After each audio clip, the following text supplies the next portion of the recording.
Meantime, a federal appeals court ruling on Friday that President Trump overstepped his presidential authority when he imposed sweeping tariffs back in April. Joining us right now is Neal Katyal. He is the former U.S. acting solicitor general and the lead counsel representing the plaintiffs in the case. He has won the case.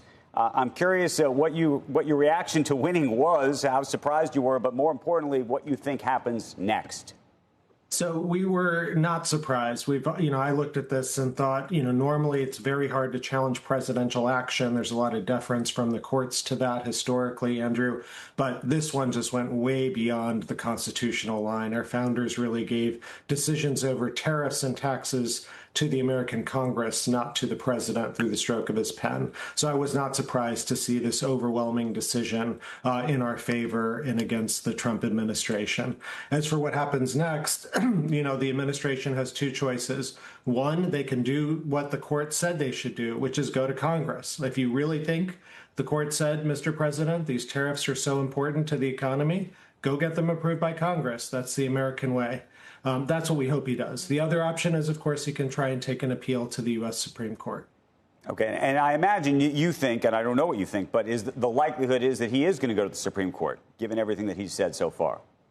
That's for them, not for us. If they go to the Supreme Court, we will be very happy to defend what the lower court did here. And in terms of the sort of larger argument, and this may come up in the Supreme Court, this idea of going to Congress. We've lived, maybe it's a political question. We're sort of in this unique moment where you have the president doing a lot of things through effectively executive order or using other kinds of emergency powers, if you will. And Congress has effectively let this happen, right? It's sort of said, go, do it, or at least we're not going to stop you from doing it. Is it possible that the Supreme Court could take that kind of position effectively, which is to say that if it's on Congress to try to stop them as opposed to push them to make the decision themselves? I guess it's theoretically possible. It's constitutionally not permissible, Andrew, because what our Constitution says in Article 1, Section 8 is that Congress has to affirmatively act before the status quo is changed. And President Truman tried a version of this back when he seized the steel mills in 1950. And, this is in the midst of the Korean War. It was a really big deal. And the government said, we need to seize the steel mills. There's labor strikes happening and the like. Otherwise, our warfighting capability will be reduced. And the administration defended its position by saying, look, Congress hasn't stopped us from this. Supreme Court said that's all poppycock. Basically, Congress has to authorize the rules in the first place. And that's the American way. And by the way, this is a Congress controlled by the same party as the presidency. He's able to get other legislation through. If he thinks this is so important, he should do that. He tried to do it when he was president the first time around. Congress said no.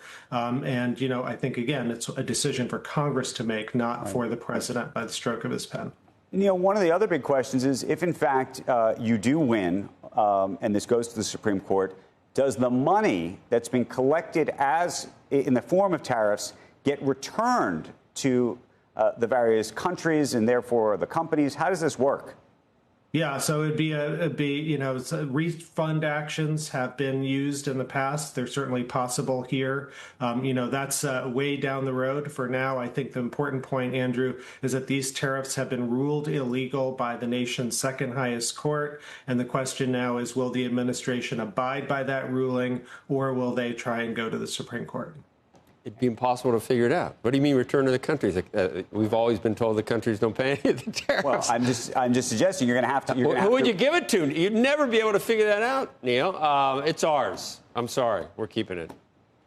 It's going to go right next to the Russian oligarchs' yachts. Yeah, Neal, right. let me ask you a different question, which is I think there's a lot of businesses out there that have been trying to figure out what to, sort of how to manage these tariffs. Some of whom have decided, I'm going to go all in. I'm going to try to manufacture back in the U.S. because I think that this is a long-term proposition. There's others that say, I'm playing chicken with this whole situation. I think, like you do, that it's illegal, and therefore I'm going to wait this out and see what happens. There are other things that the president could do, other ways that they could try to tariff folks, maybe not at these levels and maybe not permanently. But how do you represent, and I know your firm works with businesses.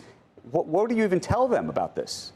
Yeah, I mean, I'm privileged here to represent a whole group of small businesses who are exactly in this situation, Andrew. They're sitting there saying, the president says these are so important. They're incredibly onerous tariffs. What in the world are the rules going forward? And we think it's really important that, these rules get clarified as fast as possible. That's why we've tried to litigate this case as quickly to get decision rules in place.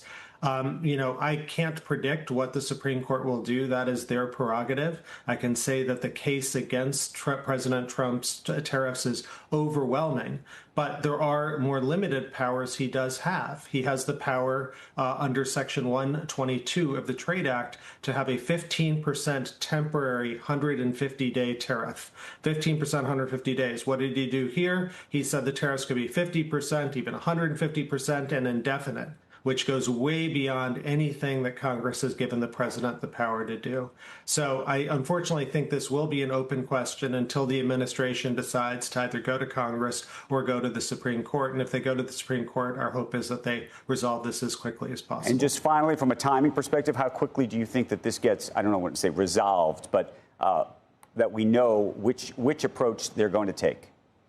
No idea. They have time. The court gave them until October 14th. It's our hope that they move quickly. We're ready to go right away, either and make our case in the Supreme Court if the need be.